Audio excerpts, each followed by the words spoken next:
नमस्कार मेरे प्रिय मित्रों, राधे राधे। दोस्तों, एक बार फिर से स्वागत है आप सभी मित्र बंधुओं का हमारे धार्मिक चैनल 18 ही पुराणों पर। दोस्तों, एक बार माता लक्ष्मी क्षीर सागर में भगवान विष्णु के पैर दबा रही थी, तो पैर दबाते दबाते माता लक्ष्मी ने भगवान विष्णु से कहा, हे प्रभु, आज मेरे मन में 3 प्रश्न उठ रहे हैं। यदि इन 3 प्रश्नों के उत्तर देकर आप मुझे संतुष्ट करेंगे तो मेरे मन को बहुत शांति मिलेगी। तब भगवान विष्णु कहते हैं, हे देवी, आखिर तुम्हारे कौन से 3 प्रश्न हैं? तो माता लक्ष्मी कहती हैं, हे प्रभु, वह कौन सी स्त्री होती है जिसके भाग्य में संतान सुख नहीं होता है?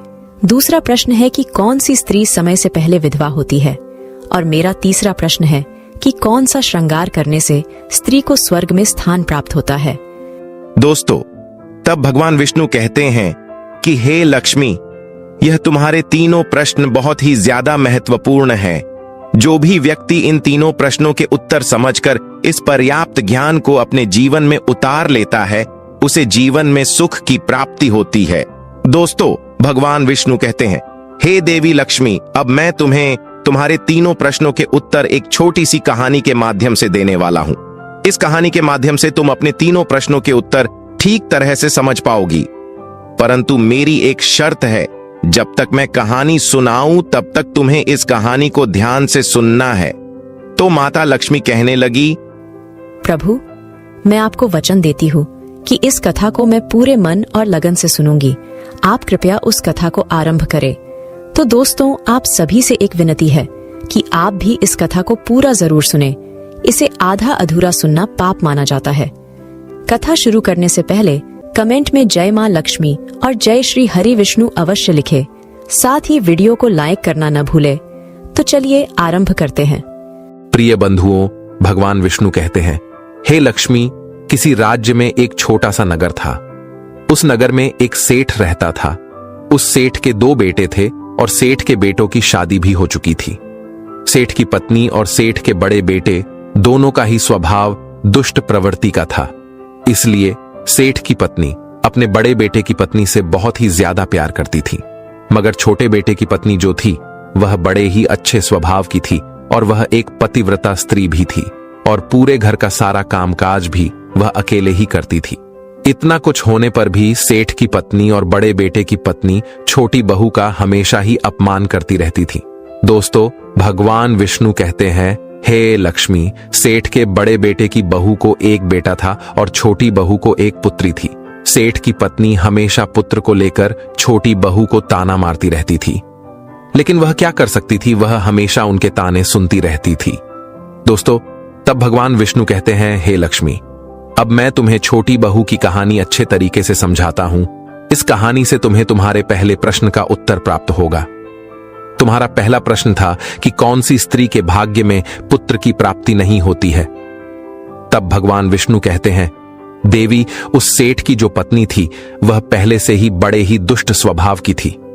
उसके कुटिल स्वभाव से सभी घर वाले बहुत ही ज्यादा परेशान थे, परंतु अपनी सीधी साधी छोटी बहू को वह कुछ ज्यादा ही परेशान करती रहती थी। उसको सताने में उसको बहुत ही ज्यादा आनंद आता था। सेठ के छोटे बेटे की पत्नी का नाम सुकन्या था। बेचारी सुकन्या सुबह जल्दी उठ करके अपने कामकाज में जुट जाती थी। इतना करने पर भी सेठ की पत्नी की निगाहों में सुकन्या हमेशा खटकती रहती थी। एक दिन की बात है, सुकन्या घर में झाड़ू लगा रही थी तो सेठ की पत्नी बोली कि तेरे हाथ में जान नहीं है क्या? तू जल्दी जल्दी झाड़ू लगा। मैं मंदिर जा रही हूँ।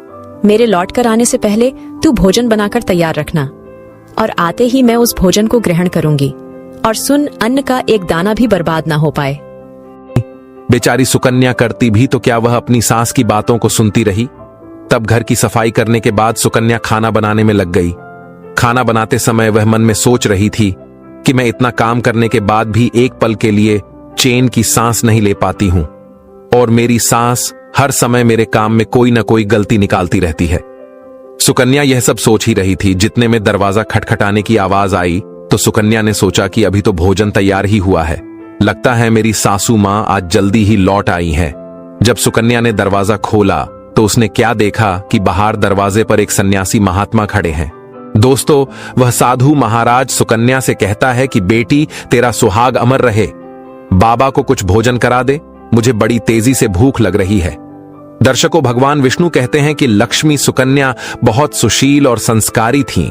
उसने सोचा कि साधु महाराज को भोजन करा तो दूं, परंतु यदि मेरी सांस आ गई तो मेरी खैर नहीं। फिर कुछ देर सोच विचार करने के बाद में उसने सन्यासी को भोजन करने के लिए अंदर आने को कहा, और उसी समय सुकन्या के मन में विचार आया कि सास से डरना कैसा। यदि मेरी सास आ भी जाएगी और मुझसे कुछ कहेगी तो मैं उनसे कह दूंगी कि मैं अपने हिस्से का भोजन इन महात्मा को दे रही हूं। भगवान विष्णु कहते हैं, हे लक्ष्मी। फिर ऐसा सोचकर के सुकन्या साधु को अंदर ले गई और अतिथि धर्म का पालन करते हुए उस साधु को भोजन कराने लगी। अभी साधु भोजन कर ही रहा था कि सुकन्या की सांस आ गई, और फिर साधु को घर के अंदर बैठा भोजन करते देख करके उसका गुस्सा 7वें आसमान पर जा चढ़ा और एकदम से साधु महाराज से कहने लगी, यहाँ पर क्या किसी प्रकार का भंडारा या दावत नहीं चल रही है, जो तो राह चलते भिखमंगों को घर में बिठाकर खिला रही हो। सुकन्या ने अपनी सांस को रोकने की बहुत कोशिश की, परंतु उस दुष्ट स्त्री ने सन्यासी को धक्के मारकर घर से बाहर निकाल दिया और उसका खाना उठाकर फेंक दिया। अब उसका क्रोध सुकन्या पर टूटा और कहने लगी, अरे दुष्ट औरत, मैंने तुझे कहा था कि अन्न का एक दाना भी बर्बाद नहीं होना चाहिए, लेकिन तूने क्या किया, उस भिखमंगे को इतना सारा भोजन दे दिया। दोस्तों, भगवान विष्णु कहते हैं, हे लक्ष्मी। सुकन्या डरती हुए बोली, सासू माँ, मैंने सन्यासी को अपने हिस्से का भोजन दिया है, इसमें आखिर इतना गुस्सा होने की क्या बात है। द्वार पर आए अतिथियों को कभी खाली हाथ नहीं भेजते हैं, ऐसा शास्त्र कहते हैं। भगवान विष्णु कहते हैं, इस प्रकार काफी देर तक सास बहू की तकरार चलती रही। अंत में उस कुटिल सास ने सुकन्या को भी धक्के मार करके घर से निकाल दिया। अब वह बेचारी रोती हुई घर का दरवाजा पिटती रह गई, परंतु उसकी सांस पत्थर जैसी बन गई, उसका दिल नहीं पसीजा। अब सुकन्या के पास में एक ही रास्ता बचा था कि वह अपने मायके में लौट जाए। दर्शकों, भगवान विष्णु कहते हैं, हे लक्ष्मी। इस प्रकार सुकन्या दुखी होकर के अपने मायके के लिए निकल गई और बीच रास्ते में एक घना जंगल भी पड़ता था। सुकन्या भूख प्यास से तड़पती हुई अपने मायके के लिए चली जा रही थी। तभी अचानक जोरों से बादल गरजे और मूसलाधार बारिश शुरू हो गई। भगवान विष्णु कहते हैं, बारिश से बचने के लिए सुकन्या ने एक पेड़ की शरण ली, लेकिन वर्षा का वेग इतना तेज था कि बचना मुश्किल हो गया था। अब उसी पेड़ की जड़ में एक कोटर बना था। सुकन्या यह सोचकर उसमें घुस गई कि बारिश रुकने के बाद में वह बाहर निकल आएगी और जब तक वर्षा हो रही है वह कोठर के अंदर बारिश से अपनी सुरक्षा कर सकती है। दर्शकों, भगवान विष्णु कहते हैं, हे लक्ष्मी। जब सुकन्या उस पेड़ के कोटर में घुसी तो उस कोटर के अंदर उसे एक साधु मिले। फिर संत ने कहा, बेटी रोना बंद करो। मुझे मालूम है कि तुम्हारे घर वाले तुम्हारा अनादर इसलिए करते हैं कि वह दुष्ट प्रवृत्ति के हैं, और तुम्हें ताना इसलिए मारते हैं कि तुम्हारी जेठानी को पुत्र की प्राप्ति हो गई है और तुम्हें अभी तक पुत्र की प्राप्ति नहीं हुई है। इसलिए तुम चिंता मत करो, मैं तुम्हें एक पर्ची देता हूं। इस पर्ची में जो उपाय लिखा है उसे पूरी निष्ठा से करना और फिर तुम्हें एक गुणवान पुत्र प्राप्ति होगी। दर्शकों, इस प्रकार वह संत महात्मा पर्ची देकर वहां से अंतर्ध्यान हो गए। उधर जब वर्षा बंद हो गई तो सुकन्या को ढूंढता हुआ उसका पति वहां पर पहुंच गया और फिर सुकन्या मायके न जाकर उसी जंगल में एक कुटिया बनाकर रहने लगी। भगवान विष्णु कहते हैं, हे लक्ष्मी। एक दिन की बात है, सुकन्या को पुत्र का ख्याल आया और सोचने लगी कि यदि मेरे पास में भी एक पुत्र होता तो ससुराल में मेरी भी इज्जत होती। वह ऐसा सोच ही रही थी कि उसे संत की दी हुई वह पर्ची याद आ गई, और जब सुकन्या ने पुत्र प्राप्ति के लिए उस पर्ची को पढ़ा तो उसमें लिखा था कि बेटी पुत्र प्राप्ति के लिए हमेशा स्त्री को रात्रि के समय पुरुष के बाईं तरफ सोना चाहिए। ऐसा करने से कुछ समय के बाद में बाईं करवट लेटने से नाक का दायां स्वर और दाहिनी करवट लेटने से नाक का बायां स्वर चालू हो जाता है, और फिर जब भी पुत्र प्राप्ति की इच्छा हो तो उस स्थिति में मिलन से पहले यह निश्चित कर लेना चाहिए कि पुरुष का दायां स्वर चलने लगे और स्त्री का बायां स्वर चलने लगे। उसी समय गर्भ धारण किया जाना चाहिए। ऐसा करने से निश्चित ही पुत्र की प्राप्ति होती है, और इसके विपरीत नाक के स्वर चलने से पुत्री की प्राप्ति होती है। दर्शकों, पर्ची में आगे लिखा था कि मासिक धर्म शुरू होने के प्रथम 4 दिवस में मिलन से पुरुष रोग को प्राप्त होता है। 5वीं रात्रि में मिलन से कन्या की प्राप्ति होती है। 6ठी रात्रि में मिलन से पुत्र होता है। 7वीं रात्रि में मिलन से बंध्या पुत्री होती है। 8वीं रात्रि में मिलन से ऐश्वर्यशाली पुत्र होता है। 9वीं रात्रि में मिलन से ऐश्वर्यशाली पुत्री होती है। 10वीं रात्रि में मिलन से अतिश्रेष्ठ पुत्र होता है। 11वीं रात्रि में मिलन से सुंदर व अच्छे संस्कार वाली पुत्री होती है। दर्शकों, भगवान विष्णु कहते हैं, हे लक्ष्मी, इस प्रकार उस सुकन्या ने 10वीं रात अपने पति से मिलन किया और गर्भ धारण किया। अब सुबह स्नान आदि क्रिया से निवृत्त होकर के पूजा पाठ करके सुकन्या का पति लकड़ी काटने चला गया। उसके पति के जाने के बाद तूफान आ गया। अब सुकन्या की झोपड़ी तूफान में उड़ गई और भारी बारिश होने लगी। और फिर सुकन्या बारिश से बचने के लिए एक पेड़ पर एक पता लिखती है।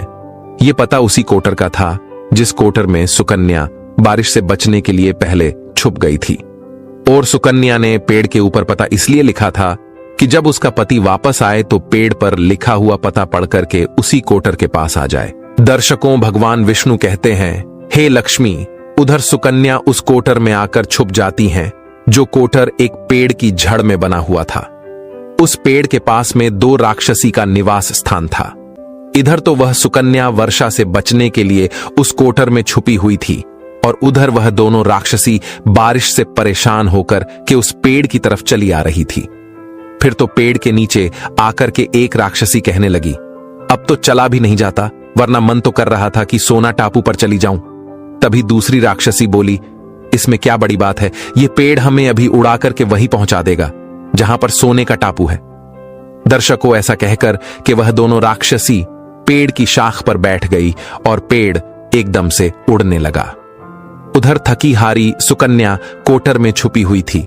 कोटर में घुसते ही सुकन्या को नींद आ गई थी, लेकिन पेड़ के उड़ने से लगने वाले झटकों से सुकन्या की नींद खुल गई और पेड़ को उड़ता देखकर कि वह एकदम से घबरा गई। दर्शकों, जब सुकन्या ने कोटर से बाहर देखा तो पेड़ की डाल पर 2 राक्षसी बैठी थीं।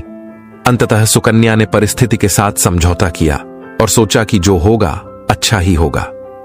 फिर कुछ देर की उड़ान के बाद में वह पेड़ एक सोना टापू पर पहुंचकर के उतर गया। उधर दोनों राक्षसी को भूख लग रही थी, इसलिए वह दोनों शिकार की तलाश में निकल गई। भगवान विष्णु कहते हैं, हे लक्ष्मी, उन दोनों राक्षसी के जाने के बाद में सुकन्या कोटर से बाहर निकली और उसने चैन की सांस ली।